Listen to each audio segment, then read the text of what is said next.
That'll go as a loss of 5. And they're going to be staring at a 3rd and long here.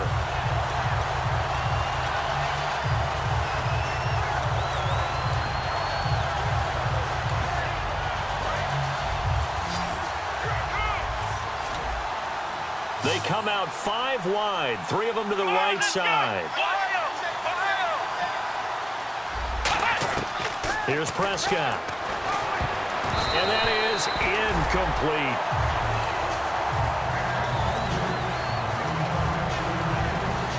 So here's the kicker, Caleb Sturgis, on to try the field goal.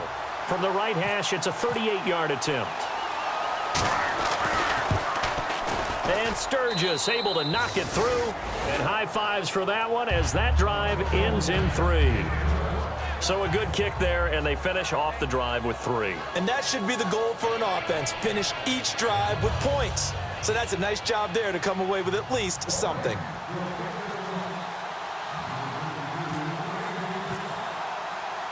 The lead cut to just 4 as they kick it away and turn things over to their D. And this will not be returnable. It's out of the back of the end zone for a touchback. Here's the Browns now. They get set for their first possession of the 3rd quarter. And they will simply, Charles, be looking to duplicate what they did last drive when they were able to push it in for 6. And they hope it'll be that easy, right? To be able to take exactly what happened before, replicate it. They may have to make a few additional changes along the way because I'm sure the defense will make some adjustments, but they've got to have great confidence having scored the last time out. On 1st and 10, here's Wentz. And complete on the right side to Bennett. And they get him down, but not before he takes it across the 40-yard line. 1st down and 10 now for the offensive group. There's a completion to the tight end, and I think they were looking at something out of central casting, frankly. Absolutely. I mean, size, the hands. Speed. I mean, can flat-out run. You put that whole package together, you light up the eyes of an offensive coordinator, don't you? They give him 14 yards that time and a fresh set of downs. And on that last play there, he's over 400 yards passing now. You know what that generally means? Success. Yeah, that, and it means you really didn't miss opportunities. Usually very accurate. The ball's getting to the right place. Guys are making yardage after the catch to help you out that way. I mean, the whole team has picked it up. And don't forget, that means the offensive line has had to pass protect pretty well, too. Yeah, everyone dialed in. Now Wentz throwing on 2nd down. And he almost had it defensively. Could have been a game changer there in this second half. Instead, it's 3rd down. And they'll need to get to the 35 if they want to keep this drive going on 3rd down. Now Wentz on 3rd down.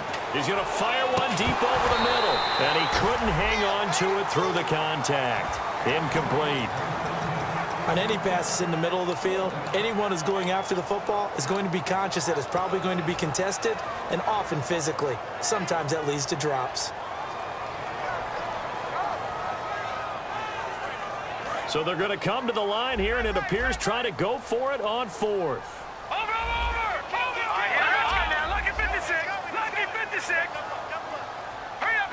They'll send a receiver here in motion right. They'll go for it. It's Wentz. And this is going to be caught. No, they say it's incomplete. The Browns unable to move the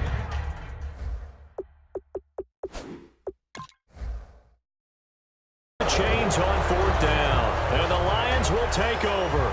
And on this challenge, the refs have to take a peek and see whether or not the receiver was able to dot the I with both feet, while making sure that he possesses the football all the way through the catch.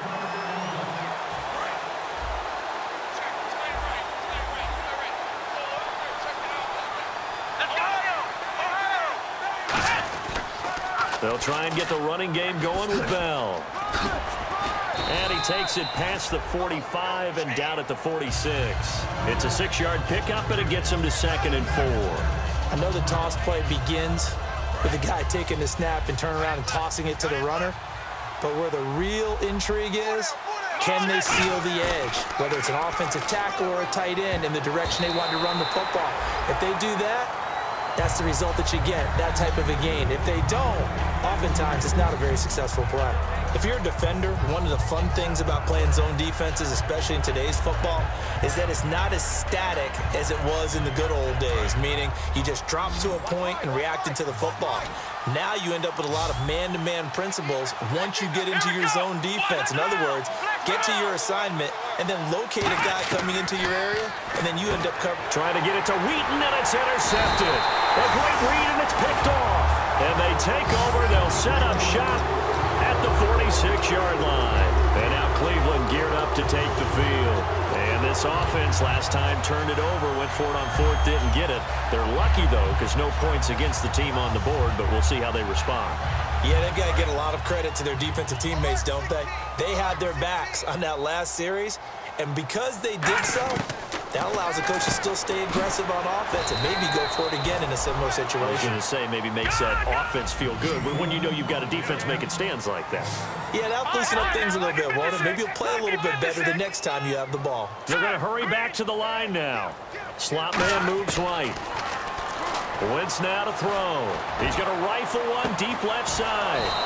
And he's going to be intercepted a third time. A great read, and it's picked off. And a big turnover there as his guys will get the football back. Now the Lions offense, they get ready to head back out there. And following the interception, we'll see what they can put together on this drive. I can hear my old college coach right now. He always used to tell us before every game, the team making the fewest mistakes will win. What they're hoping is that last mistake is their only one of the game. Coaches, that's all they talk about, turnovers, right? Minimizing those and maximizing opportunities. And a nice gain of 21 yards. Partner, it's a lot of fun watching the NFL now, isn't it? Because when the big fella runs routes, it used to be when we were kids, he'd run about 3 different routes, and that was it. Now you can run anything and catch the balls we just saw there. And it pops free. The collision there jarred the ball loose.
Wilson brings up second down.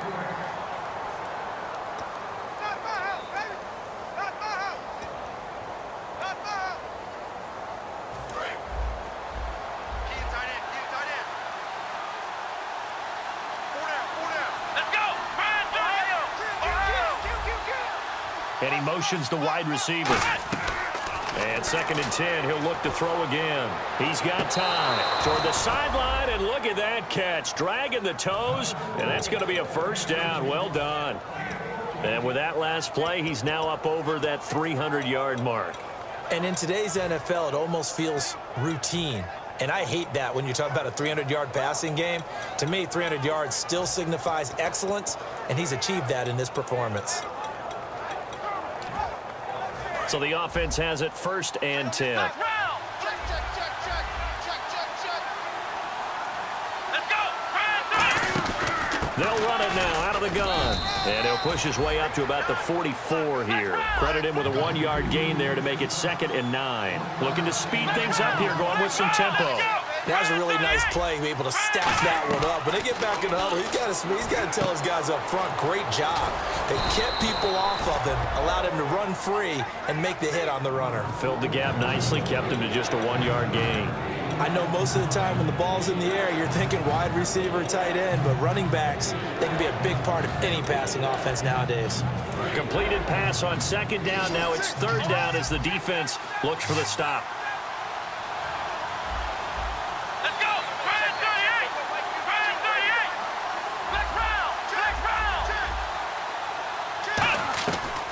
They'll look to throw. And he locates Wheaton, complete. And he gets the first down here as he's taken down at the 24. And Brandon, from our time in college football, where receivers weren't running the traditional NFL route tree, one thing they did learn, find open areas, find soft spots, and set up and catch the ball. And I think we just saw that there. Yeah, we saw that indeed, picking up the first. A gain of 3, second down. Some of the most unselfish players on any football team, defensive tackles, because we ask them to just eat up blocks and allow other people to make tackles. And when he can make a play himself, as we just saw there, that's a big day. Trying to find his tight end, Kelsey, and it's intercepted. A great read, and it's picked off.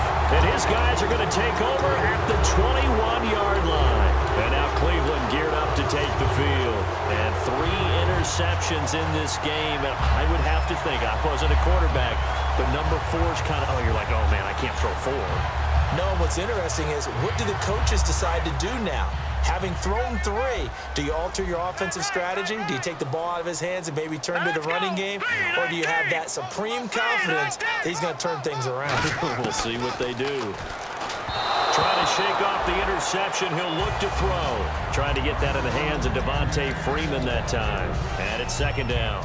Well, the numbers have been good in the passing game, and certainly a big reason why they have the lead. But now here, third quarter, maybe go to the run game a little more? Yeah, perhaps. I mean, after that incompletion, a little credit to the defense for shutting them down on that play. Maybe you try and run the football a little bit more in this spot. But they have to feel good about how they've been throwing it overall. And he's able to plow forward up to about the 29, just shy of the 30. That was a good run, and it got to the second level. And what I mean by that is that's where the linebackers usually play. First level being the defensive front, last level being the secondary. But the strong safety position ended up making the tackle. And oftentimes we call them a hybrid. Combination defensive back, combination linebacker. We saw the linebacker make the stop. Looking deep down. And this is caught at the 20. And all the way in. Touchdown, Cleveland. Their big-bodied receiver with his second TD of the game, his 6th on the year. And the Browns add 6 to their lead. And he knocks it through. After the touchdown, here's McManus now to kick it away. And the kick goes outside the white lines. That's why the flag comes out. Yes, and that was an error by the kicker, and it will give the offense great starting field position.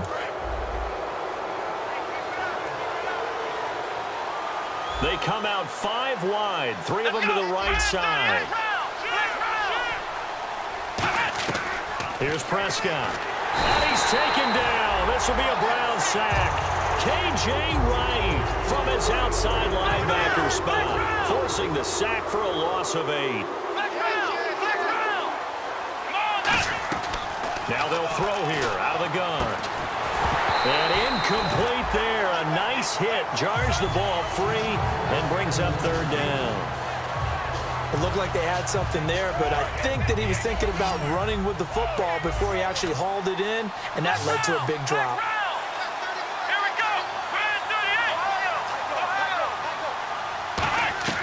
Out of the gun now on third down. And incomplete. The contact made the ball roam free and brings up fourth down. Here comes the Lions punter now as the drive goes backwards, so he's on to punt it away.